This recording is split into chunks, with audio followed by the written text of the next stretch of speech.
आदमी ने बस अपने हाथ में पकड़ी हुई चिराग को पहुंचा ही था कि अगले ही पल चिराग के मुंह से एक तेज पीली रेत का गुब्बार निकल पड़ा, जो पल भर में ही एक डरावने दानव का रूप ले चुका था। ये देख सब लोग घबराकर भागने लगे। एक समुद्री डाकू शोर सुनकर देखने आया, लेकिन उसे दानव ने तुरंत गला दबोच लिया और सीधे उसे दूर पश्चिमोत्तर की ओर फेंक दिया। खतरा महसूस करते ही ताकतवर कैदी ने झटके में अपनी बेड़ियां तोड़ दी और दानव पर टूट पड़ा। फिर उसने अपनी टेढ़ी तलवार से दानव पर ताबड़तोड़ वार किए, लेकिन आखिरकार वह भी दानव की एक अदृश्य चाल का शिकार हो गया और एक झापड़ में दूर जा गिरा। अब वह खूंखार दानव के सामने था।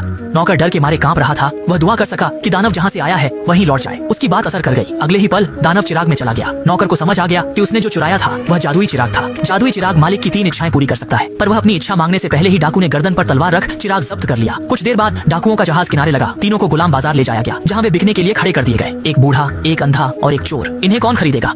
लेकिन अजीब बात यह थी कि एक अमीर आदमी जो शायद थोड़ा बेवकूफ और बहुत पैसे वाला था, उसने एक ही बार में उन तीनों को खरीद लिया। पर उस अमीर ने उन्हें कभी गुलाम नहीं रखा, बल्कि अपने रेगिस्तानी महल में रहने को बुलाया। वहाँ उन्हें बढ़िया खाना पीना मिला और कई यांत्रिक कछुए बारी बारी से व्यंजन परोसते रहे, जिसे देख तीनों हैरान रह गए। असल में वह अमीर एक जीनियस आविष्कारक था, जिसने तकनीक से अपार धन कमाया था और हजारों साल की उम्र भी हासिल कर ली थी। वह गुलामों को खरीदता ही इसलिए था ताकि उन्हें आजादी दिला सके। वाकई वह एक नेक इंसान था। इसके बाद अमीर ने तीनों को अपनी प्रयोगशाला में ले जाकर गर्व से अपनी आविष्कृत नीली पानी दिखाई, तो सुंदरता की दीवानी चुड़ैल जल भुन गई। जब अमीर को पता चला कि कियांग की आंखों की रोशनी चली गई है, तो उसने एक अजीब सा हेडबैंड निकाला और कियांग के सिर पर पहना दिया। एक चमत्कारी घटना घटी। कियांग की आंखों के सामने एक ऑप्टिकल लेंस आ गया। खुशी से कियांग ने अमीर को कसकर गले लगा लिया, पर अगले पल उसकी हंसी गायब हो गई, क्योंकि अमीर ने जादुई चिराग निकाल ली। तीनों डरकर उसे खतरे की चेतावनी देने लगे, पर अमीर ने शांति से चिराग को साफ करना शुरू कर दिया।